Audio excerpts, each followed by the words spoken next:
महाराष्ट्र नमस्कार, मी प्रवीण यादव।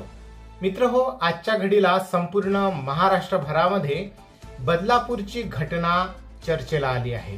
महाराष्ट्र सरकारने बदलापूरच्या घटनेचा विचार करताना सर्व शाळांमध्ये काही सुरक्षिततेच्या दृष्टीने एक अतिशय महत्त्वपूर्ण जी.आर. काढलेला आहे आणि या जी.आर.ची काटेकोर अंमलबजावणी करण्याकरिता हे परिपत्रक निर्गमित करून तशा मुख्याध्यापकांना आणि संपूर्ण शिक्षण व्यवस्थेला सुचवण्यात आलेला आहे।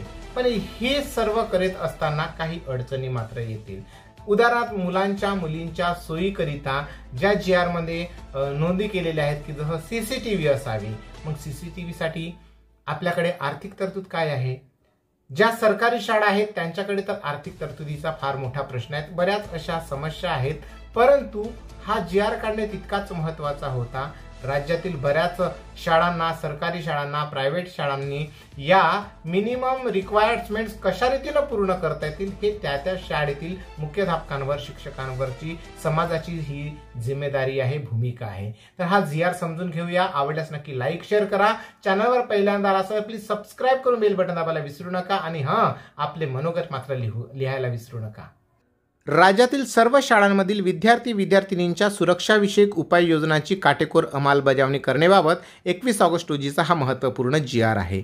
प्रस्तावना अशी की शालेय विद्यार्थ्यांना शिक्षणाबरोबर त्यांच्या सुरक्षिततेचा मुद्दा अत्यंत महत्त्वपूर्ण असल्यामुळे हा जी.आर. काढण्यात आलेला आहे। तर शासन निर्णय काय आहे की सर्वप्रथम आहे शाळा परिसरामध्ये सीसीटीव्ही कॅमेरे, जेणेकरून विद्यार्थ्यांना सीसीटीव्हीच्या माध्यमातून सर्व गोष्टीवर, घडामोडीवर लक्ष ठेवता येईल आणि त्यांची सुरक्षिततेचा निश्चित करण्यात येईल। त्यानंतरचा मुद्दा आहे सीसीटीव्ही नंतर शिक्षकेतर कर्मचारी यांच्या नियुक्तीच्या अनुषंगाने घ्यावयाची काळजी।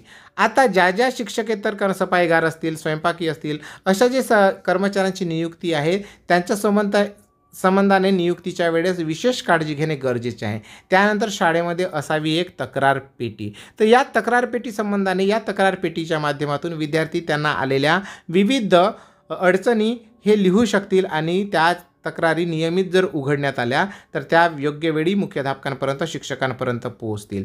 त्यानंतर एक मुद्दा अतिशय महत्त्वाचा आहे सखी सावित्री समितीच्या तरतुदीबाबत अनुपालन। तर या संबंधाने विचार केला तर शाळा केंद्र, तालुका, शहर साधन केंद्र या इथे सखी सावित्री समिती नेमणे आहे, जेणेकरून या विचारांची देवाणघेवाण होऊन विद्यार्थ्यांची सुरक्षितता वाढवता येईल। त्यानंतर विद्यार्थी सुरक्षा समितीचे प्रस्तावित गठन करणे आहे। ही विद्यार्थी सुरक्षा समिती गठन करीत असताना लैंगिक छळाबाबतचे अनुचित प्रकार घडू नये म्हणून ही विद्यार्थी सुरक्षा राहील। त्याप्रमाणे पोक्सो ॲक्ट 2013च्या कालावधी या कायद्यानुसार विद्यार्थ्यांचे लैंगिक छळापासून संरक्षण होणे गरजेचे आहे।